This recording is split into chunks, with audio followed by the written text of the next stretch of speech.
Olá, meus amores!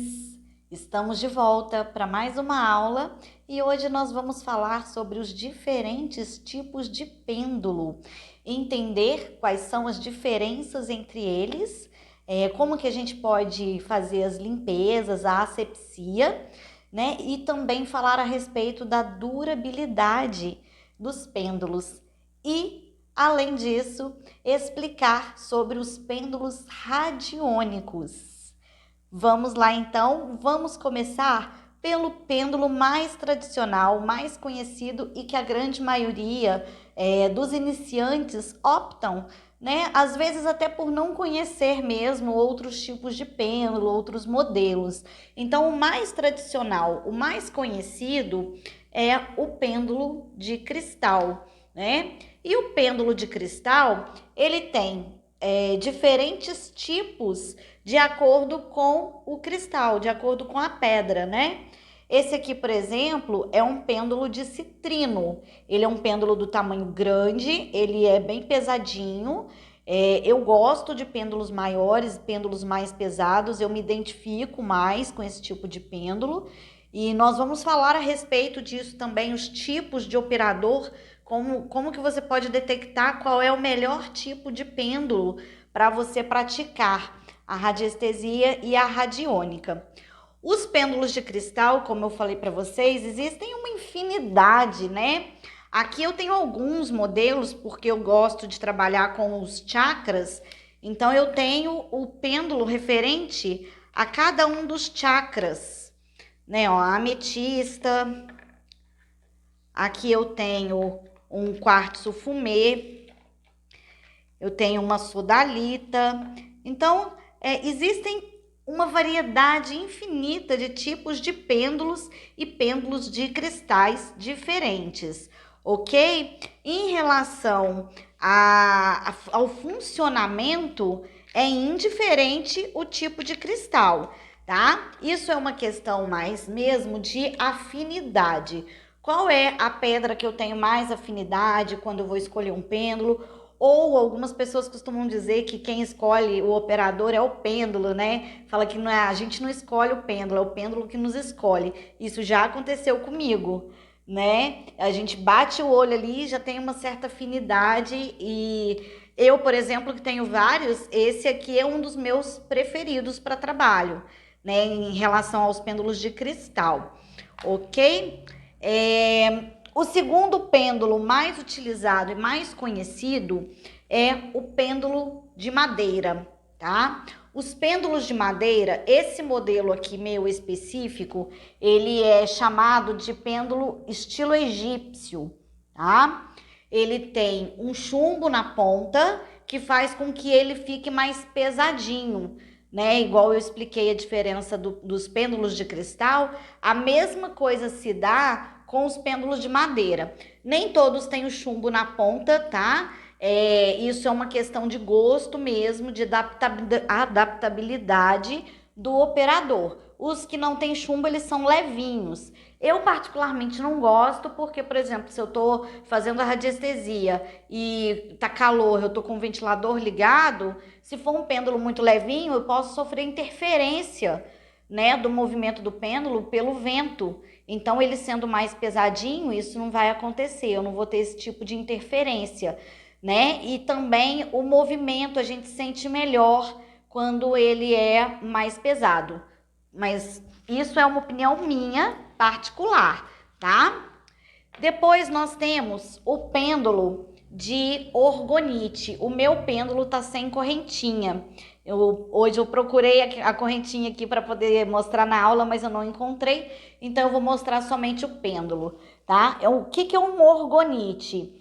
O orgonite é um conjunto de elementos. Ele tem aqui dentro do pêndulo resina, cristais e metais. A combinação desses três elementos é chamado de orgonite. O orgonite, ele gera um campo eletromagnético de transmutação de energia.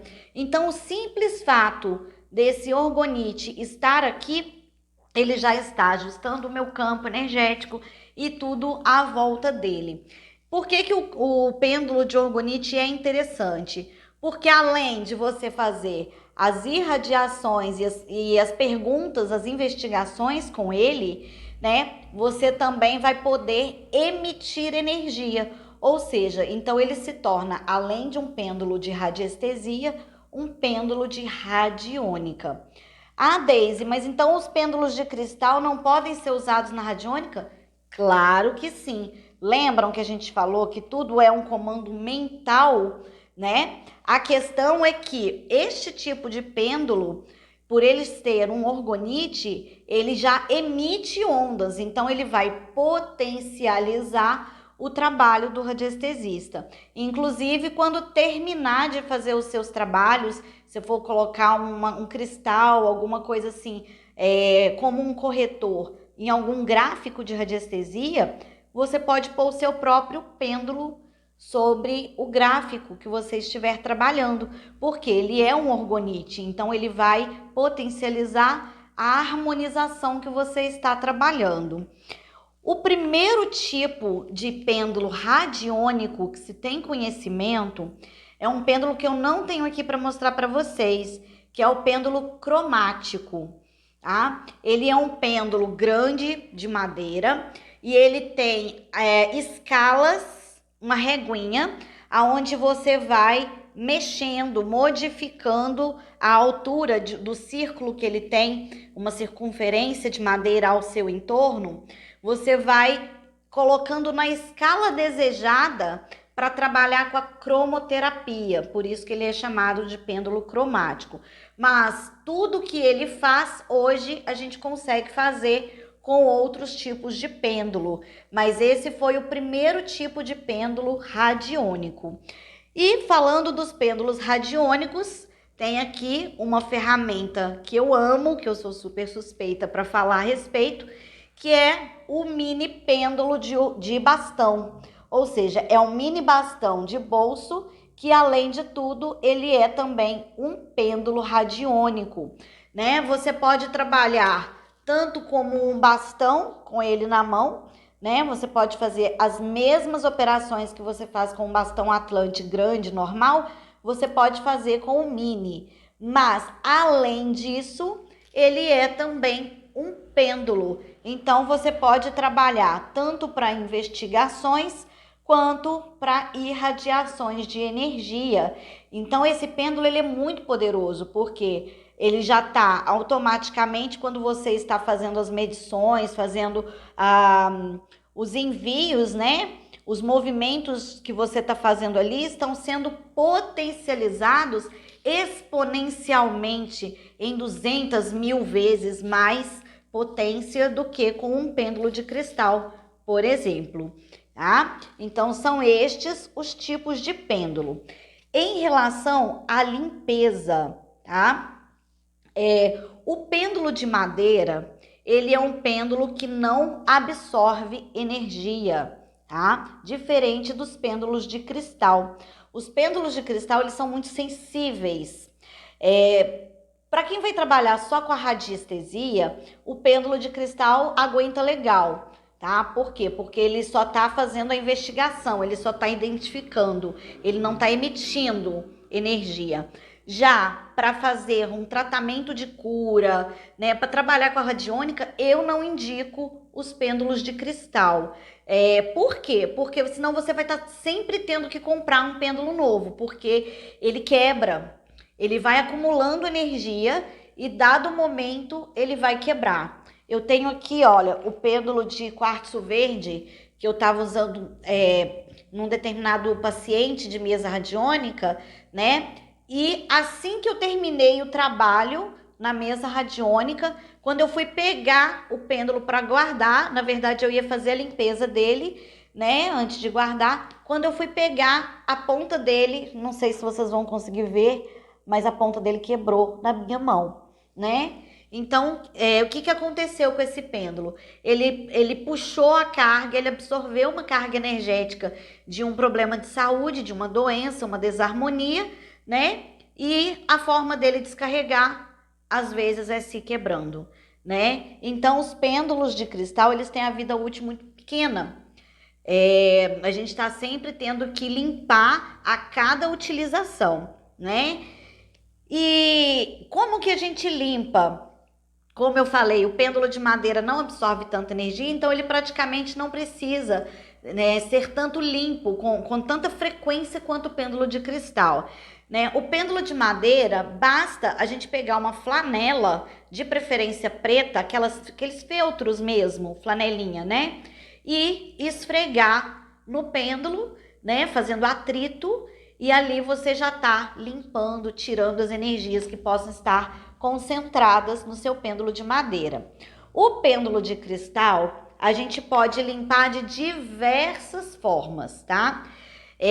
Tem gente que gosta de colocar num pratinho com sal grosso, é uma forma, você pode deixar ali uns 20 minutos, uns 30 minutos, para que ele descarregue no sal, tá? Outras pessoas apenas lavam ele em água corrente, né? Imaginando a energia sendo limpa totalmente, desimpregnando, né?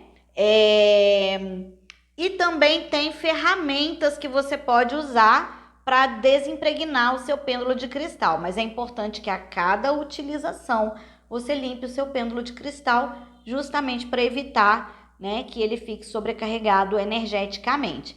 Então eu tenho aqui uma placa que chama placa desimpregnadora, que é uma placa de orgonite. Ela é construída com selenita, cristais de selenita, de lápis lazuli e esmeralda. E tem no centro a flor da vida. Então você põe aqui o seu pêndulo e deixa aqui no máximo 15 a 20 minutinhos, o seu pêndulo já vai estar desimpregnado, já vai estar limpo. Tem outros modelos dessas placas desimpregnadoras que a gente confecciona.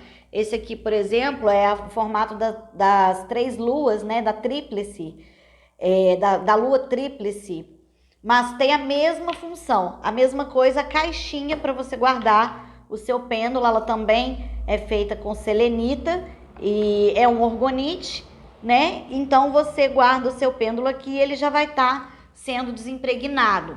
Ou você pode desimpregnar ele com o bastão, né? Com o bastão Atlante. Quando você terminou de utilizar o seu pêndulo, você ativa o seu bastão da forma que você sabe utilizar e faz a limpeza, a asepsia, a desimpregnação do seu pêndulo, ok? Então são estas as formas de limpeza dos pêndulos de cristal e de madeira. O pêndulo de orgonite não necessita limpeza, tá, gente? O orgonite, ele é autolimpante.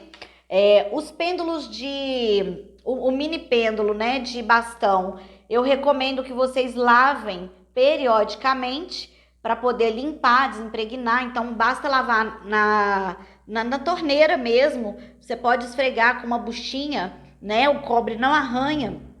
E vocês podem lavar para poder desimpregnar, certo? Fechamos a pauta de hoje, então, né? Só um complemento. A durabilidade, como eu falei, o pêndulo de cristal, ele tem pequena durabilidade, né? O tempo de utilização dele é curto. O pêndulo de madeira pode durar a vida toda, tá? Você pode ter um único pêndulo de madeira para o resto da vida e ele vai te servir ali por todo o trabalho que você vai fazer. Os pêndulos de orgonite, eles também são bastante duráveis, né? A não ser que eles caiam no chão, algo assim, possa vir a quebrar, né? Apesar dele ter a resina ter uma dureza bem maior ainda do que os cristais, né? E o seu pêndulo de bastão é uma ferramenta para passar de geração em geração, né? Então, ficam aí as dicas para vocês. Espero que vocês tenham gostado e a gente se vê na próxima aula falando um pouco mais sobre os pêndulos e a forma de programação para a gente descobrir o tipo de operador que a gente é e como programar os nossos pêndulos. Gratidão, beijos de luz. Arro!